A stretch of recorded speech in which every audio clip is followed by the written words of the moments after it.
Alhamdulillahirabbil alamin wassalatu wassalamu ala asyrofil anbiya'i wal mursalin nabiyina Muhammadin wa ala alihi wa sahbihi ajma'in. Qala Allah ta'ala fil Qur'anil azim, a'udzu billahi minasy syaithanir rajim.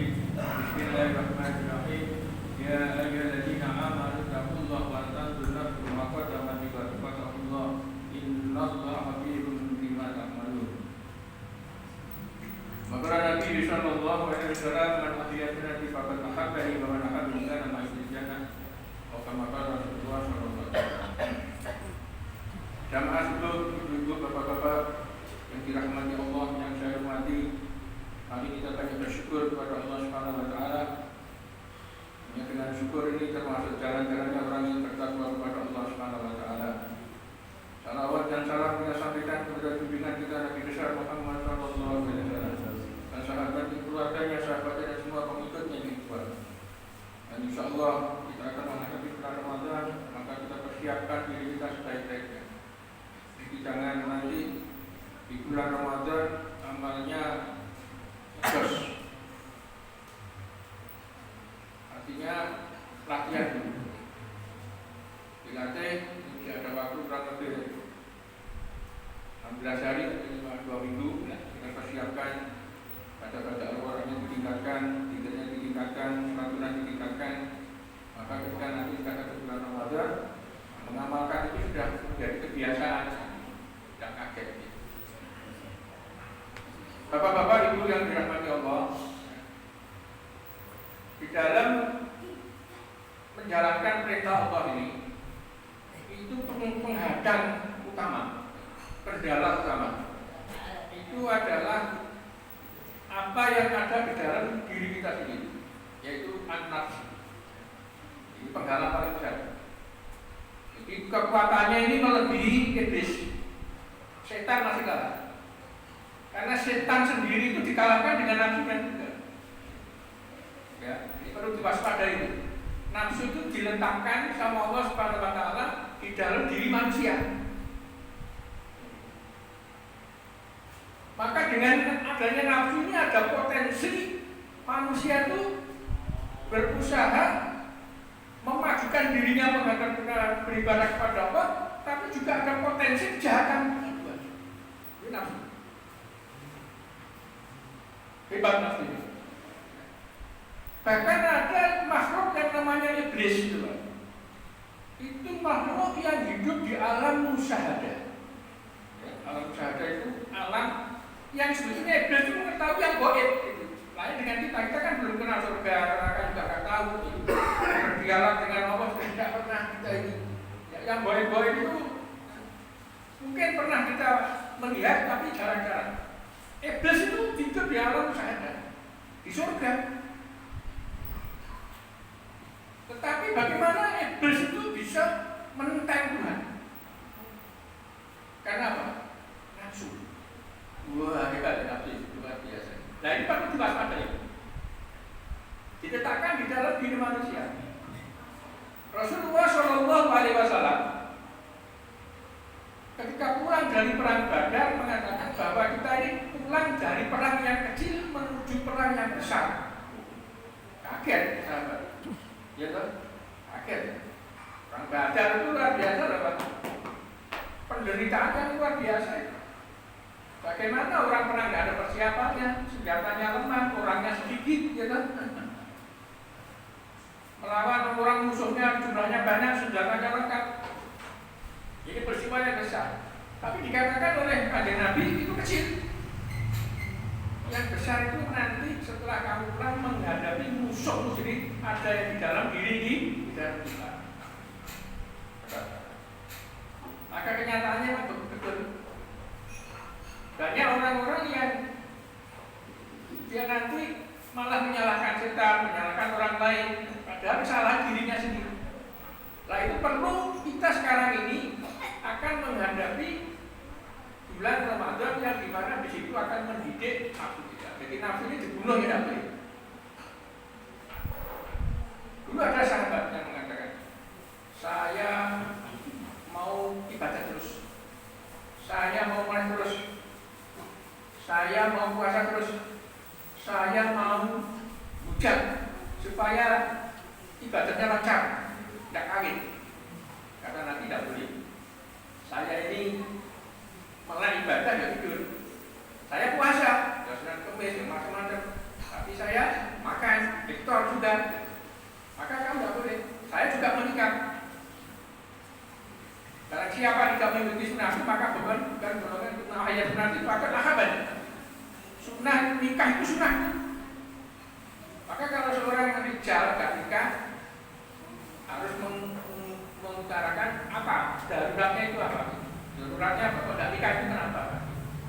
Akhirnya itu termasuk sunnah. Di dalam ayat Al-Quran, ini penting membaca Al-Quran, Nabi bersabda, barang siapa di dalam satu majelis taklim ia membaca satu ayat, maka pahalanya sama dengan sholat sunnah 100 rakaat. Siapa? Dengan yang sudah pernah sholat satu hari 100 rakaat. Saya hitung kemarin itu komplit ini Pak, sudah tahajud, sudah qobliyah, sudah baqiyah, ya. Bahkan sebelum asar 4 rakaat yang tidak termasuk surat Muqaddah, kami hitung semua. Ya dukanya kalau itu 12 rakaat itu paling cuma 60 lebih ini. Itu juga 12 rakaat loh. Tidak itu. Ya. Muqaddahnya sholat rawatib 12 rakaat dijalani semua. Dukanya 12 rakaat dijalani semua. Tahajudnya semua. Itu enggak sampai 100 rakaat. Betapa besarnya majelis panjenengan lenggah seperti ini luar biasa dihargai loh.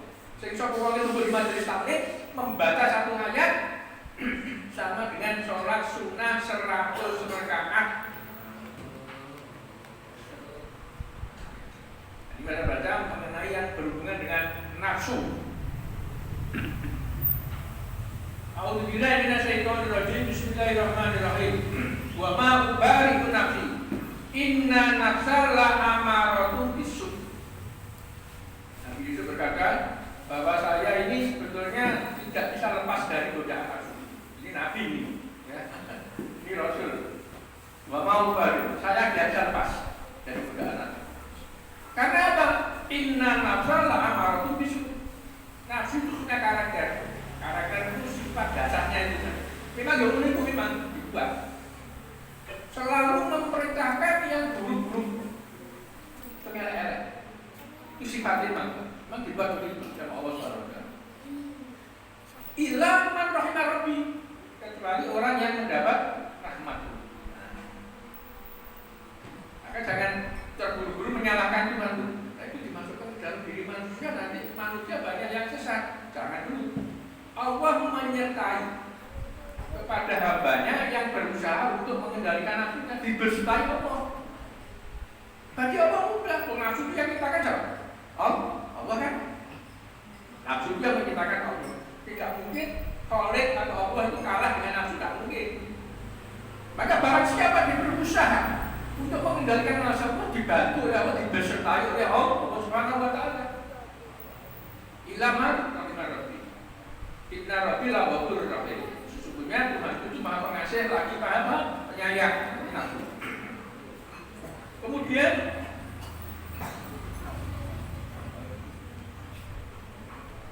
ada makolah, bukan ayat, bukan hadis ya, itu makolah orang Arab.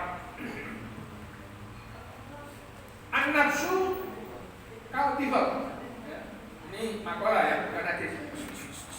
Nafsu itu seperti anak kecil. Kok bisa diumpamakan nafsu seperti anak kecil? Iya. Anak kecil itu Pak, walaupun dia sakit, kalau dikasih es krim itu nggak menolaknya. Ya, ini anak kecil. Dia batuk sebetulnya, nggak boleh minum es. Tapi anak ini nggak pernah nolak. Bahkan dia kadang-kadang merengek kepada bapaknya, kepada ibunya, minta dibelikan es. Dia tidak diberikan nangis. Maka orang tua yang bodoh kasih anaknya ini, kasihan anak saya nangis, ya. Kasihan, berikan es, tambah jadi Pak Tuhin, gitu. Tambah jadi Pak Tuhin, Pak. Kasihan. Nah dulu saya enggak. Waktu saya masih kecil, Kalau banyak minta uang, waktu paceklik, waktu saya kata itu zaman paceklik, kalau banyak minta duit, ya, mau makan, mau jajan-jajan di luar, makan di rumah nggak nafsu, karena pada itu makannya nasi jagung. Ya, pada saya masih kecil itu nggak makan beras putih, tapi pas jenengan, saiki ada di kampung. Orang paling miskin makan nasi jagung, ada nggak sama cari? Nggak ada. Dulu tahun 60 itu makan nasi jagung, kasar, nggak nafsu, maunya jajan. Maka sama orang tua, kalau kita nggak mau makan dipegang. Panggil berapa orang, kaki dicekal-cek, tangan dicekali, terus itu apa itu, kemungkinan sama kunir, dibungkus itu dicekok ini, supaya apa? Supaya makan. Ini orang tua yang pintar, dan nafsu itu seperti itu. Maunya larang, enak-enak, ya. Kadang-kadang ya nggak masuk akal. Kasih contoh ya, biasa dapat semagi waktu caburan, ajak orang, ada orang duduk-duduk di pinggir jalan malam-malam, bilang maghrib, yang tempatnya gelap, di situ banyak debu, kendaraan yang lewat, ya debunya mabur-mabur, mereka asik duduk di jalan, ngomong, ngobrol, ngalor gitu. Diajak ke masjid dia malas. Ada di masjid seperti ini, pasangin gitu, lampunya padang, dulu nanti disuguhi teh dan lain sebagainya. Enak kok gini, masa gini nggak enak? Tapi mereka senang duduk di pinggir jalan, perlu bikin nyamuk. Ya. Kok bisa seperti itu? Karena mereka terbawa nafsunya, akalnya sehingga nggak jalan. Ini hati-hati. Nafsu itu bisa mengalahkan ilmu. Ilmu bisa dikalahkan dengan nafsu. Gue lulusan IAIN, lulusan pondok pesantren, ya. Ini lulusan pondok pesantren, ya. Ilmunya hebat, kan? Tapi setelah menjadi pejabat di negara, jadi korup, ada? Oke. Oke, kok bisa ilmunya bagus seperti ini barang-barang? Karena nafsu. Bahaya kan nafsu? Jangan khawatir, ya. Tidak usah nanti nyalakan bicara orang itu, tidak usah. Jangan khawatir. Nafsu akan dikalahkan oleh Allah dengan cara dengan berani mengupayakan. Akan dikendalikan nafsu nanti. Sama Allah Subhanahu wa Ta'ala. Nah ini bulan Ramadan juga begitu. Nah, satu bulan Ramadan akan digembleng oleh Allah Subhanahu wa Ta'ala lewat puasa, terus meningkatkan bacaan tadaris Al-Quran dan lain sebagainya. Bagaimana supaya nafsu ini bisa terkendalikan. Bapak-bapak, ibu yang diberikan Allah Subhanahu wa Ta'ala, jadi nafsu ini tidak boleh dibunuh, ya. Tapi harus dikendalikan. Nah, bagaimana menjadi nafsu itu ada 4. Yang satu tadi yang dibaca an-nafsu amaratu bisu. Yang kedua nafsu al-lawamah. La uqsimu biyaumil qiyamah wa la uqsimu bin nafsil lawamah. Ya, kiamat juga ada. Yang ketiga adalah nafsu mutmainnah. Ini kalau pulau panjenengan sudah biasa terlatih belajar. Ini termasuk alhamdulillah ya pulau panjenengan habis sholat subuh tidak langsung pergi. Ini termasuk mengendalikan nafsu. Ya, kalau nafsu itu Pak, habis tadi sudah, sholat jamaah sudah. Ini yang penting ya mulai dikit jalan-jalan. Nah, jalan-jalan pagi, sehat, macam-macam. Salah itu. Karena ini walaupun Bapak tidak bergerak, duduk, tidak jogging, ya, tidak macam-macam, tetapi di sini dirahmati Allah Subhanahu wa Ta'ala yang mengendalikan kesehatan. Sakit dari Allah, sembuh juga dari Allah, sehat juga dari Allah. Kuncinya bukan di jogging, salah. Boleh dengan jogging boleh, olahraga boleh, jalan kaki boleh, itu sehat, dianjurkan. Tetapi ya kalau terbentur waktunya pada saat ini saya belum waktunya jogging, saat ini belum waktunya saya jalan-jalan pagi, Saya waktunya duduk di masjid mendengarkan tausiah. Kalau dibatalkan salat saya dengan sholat sunnah 100 rakaat. Alhamdulillah, artinya sudah menjalankan kan ini. Semoga doa dengan sholat dengan ya bersungguhnya diterima oleh Allah Subhanahu wa taala. Dan Allah menurunkan rahmat kepada kita semua. Sama keluarga kita, ibu-ibu semua diberi rahmat oleh Allah Subhanahu wa taala. Ya, dijauhkan dari segala malapetaka, ya kecil maupun yang besar. Seandainya kita ini diberi cobaan sama Allah Subhanahu wa taala berupa sakit atau apa dan kekurangan duit, mesti itu Pak. Orang itu mesti lewat seperti itu. Walaupun kita sudah baik. Ini sudah sholat jamaah, sudah mendengarkan taklim ya, sudah sedekah, sudah macam-macam. Tetapi masih saja kadang-kadang diuji oleh Allah. Karena apa? Karena memang di dunia itu Allah Subhanahu wa taala mau meningkatkan rating derajat saya dengan itu dengan ujian.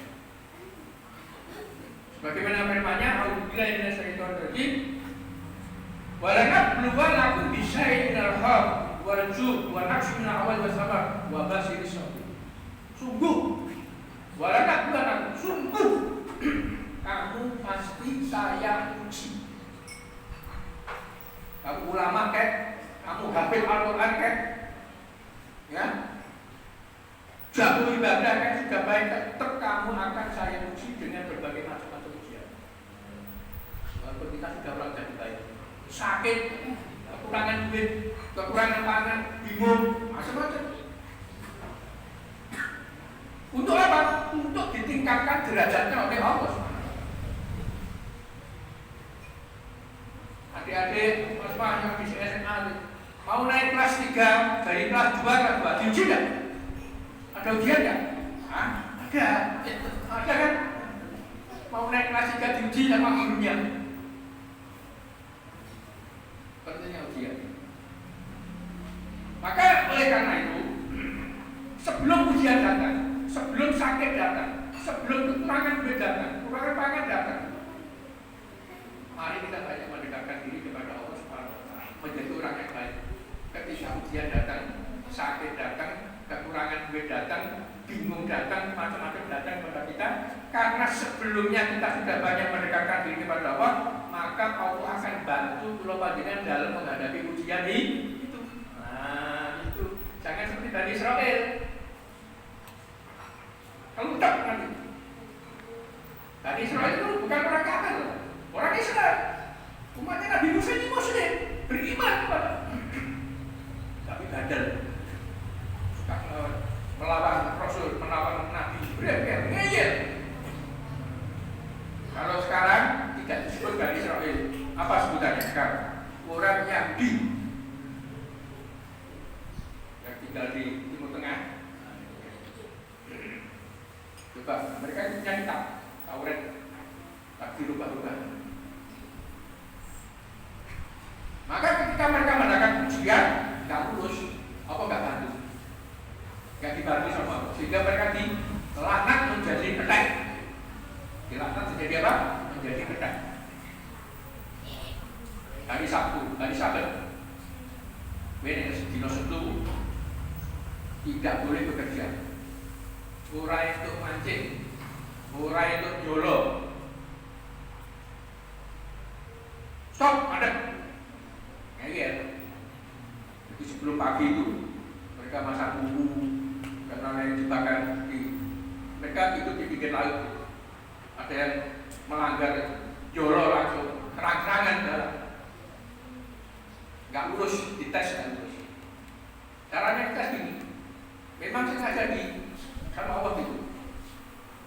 Senin, Minggu, Senin, Selasa, Rabu, Kamis, Jumat, 6 dino. Itu Pak, di saluran air itu tidak ada ikan yang muncul. Mereka bekerja di sana, mancing, nggak dapat ikan selama 6 hari. Begitu hari Sabtu, hari larangan, ikannya metu kabeh. Nah, iya tak. Hari Sabtu pas hari larangan, iwake metu kabeh. Siapa yang membuat rencana seperti ini? Allah Subhanahu wa taala sengaja. Dan mereka tidak lulus mendapat adab. Karena apa? Karena sebelumnya kan kurang-kurang nyangeian gak dibantu. Dalam menghadapi ujian, dia tidak lulus, akhirnya sebagian mereka ditutup menjadi ketek. Ada yang mengatakan sifatnya, ada yang mengatakan ulama jadi ketek beneran. Ya tak? Sehingga ada seorang ahli ilmuwan mengatakan orang ini adalah bukan turunannya Adam, turunannya ketek, yaitu Darwin. Ada seorang ilmuwan yang Darwin itu mengatakan teori manusia itu katanya dari ketek. Padahal dari ketek itu mereka sendiri, mbahnya itu, mbahnya Darwin itu ketek. Kalau tidak ini, kurang 5 menit, atau 7 menit selesai. Biasanya satu itu dengan kita bisa menunjukkan hawa nafsu kita. Ya, orang yang bisa menunjukkan nafsu ini, kenapa Pak? Kok manusia diberi hawa nafsu? Karena dengan menundukkan hawa nafsu, nanti ada manusia ya, yang derajatnya itu melebihi malaikat. Sehingga malaikat itu tunduk semua kepada manusia, di bumi maupun di surga. Karena apa? Karena manusia bisa menundukkan hawa nafsu, sedangkan malaikat tidak diberi nafsu. Tapi sebaliknya, kalau orang tidak bisa menundukkan hawa nafsunya, menjalankan kesombongan, dan maka derajatnya lebih daripada setan. Nungguli setan, itu manusia. Bisa melebihi malaikat, bisa anjlok regane, harganya derajatnya di bawah iblis. Seorang ulama yang terkenal di pasar Kliwon, waktu mengajarkan satu pengajian, mereka menyampaikan, nanti ada manusia itu di neraka jahanam yang paling bawah, orang munafik. Innal munafiqina fi daril asfali minan nar. Orang munafik itu nanti di neraka paling bawah. Sedangkan setan, munafik itu semua rajanya setan, iblis ada di bawah. Anak buahnya setan, anak turunya setan itu di neraka tingkat 4. Berarti manusia ini rankingnya rendah sekali. Menurut setan.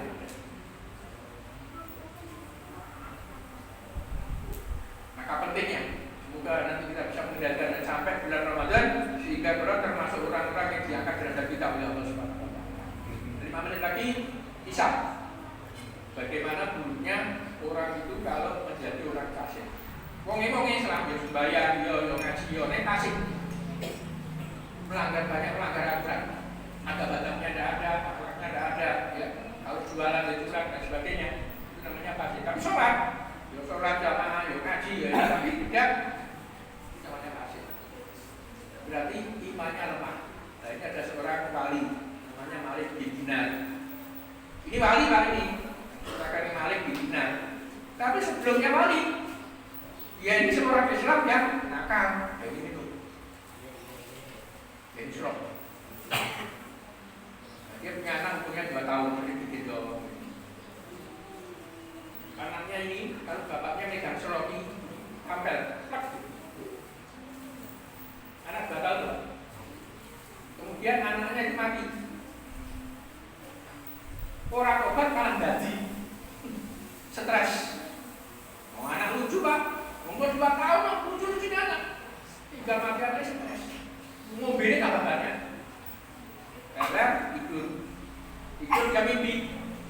Apa mimpi? Mimpi dikejar ular. Ujar terus, lari sampai mentok di atas gunung ada api, ada jurang. Nggak bisa meneruskan perjalanan, balik lagi. Depan api, belakang ular. Belok, ketemu orang tua. Terus tuwek banget, nganggo tongkat, bajunya putih. Asik, bagus Pak. Baru rumah saya minta tolong, bahaya orang tua. Ini di belakang saya ada ular besar mengejar saya tidak bisa lari kemana. Aku gak bisa dulu. Ini ular luar biasa. Yes, ke Melayu sana saja. Lari Pak, jalan lain. Kamu naik sana, barangkali kamu di sana ada ini. Ternyata betul. Di sana ada satu seperti rumah, ada selamnya. Di situ ada anak kecil-kecil banyak. Ini mimpi ya. Maka dia ke sana. Ada anak umur 2 tahun muncul. Loh, itu bapakku. Dia menanggil teman-temannya. Banyak teman-temannya. Akhirnya si bapak tadi ditolong sama anak yang dulu meninggal umur 2 tahun. Jadi anaknya mau Islam, sing mati di bapak balik sebelum baliknya 5 tahun sudah. Itu nanti rohnya ditaruh di Baitul Hamdi. Namanya Baitul Hamdi.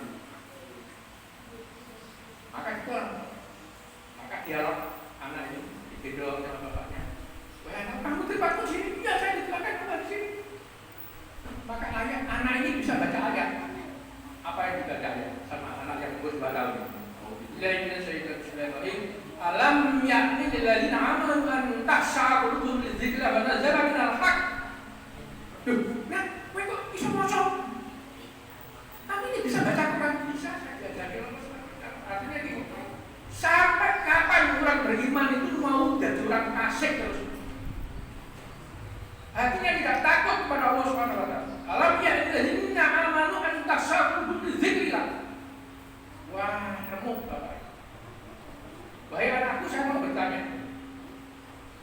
Itu sebetulnya apa? Ular itu yang mengejar ayahmu, Pak. Maka anaknya menjawab, wahai bapakku, ular yang mengejar bapak itu adalah itu dosa-dosanya bapak sendiri berbentuk ular. Jadi kalau tidak tobat dan 13 sampai hari kiamat nanti berbentuk ular seperti itu. Maka dikatakan orang yang korban hari raya besar itu nanti kambingnya itu kan berbentuk kambingnya bagus, kemudian bagus, amal-amal soleh itu Pak dikubur itu menjelma menjadi wajah-wajah yang bagus. Nah, dosa itu menjelma seperti ular yang besar. Lalu dilanjutkan pertanyaannya, wahai anakku, ada orang tua bajunya putih bersih, bapak pelukan, siapa itu?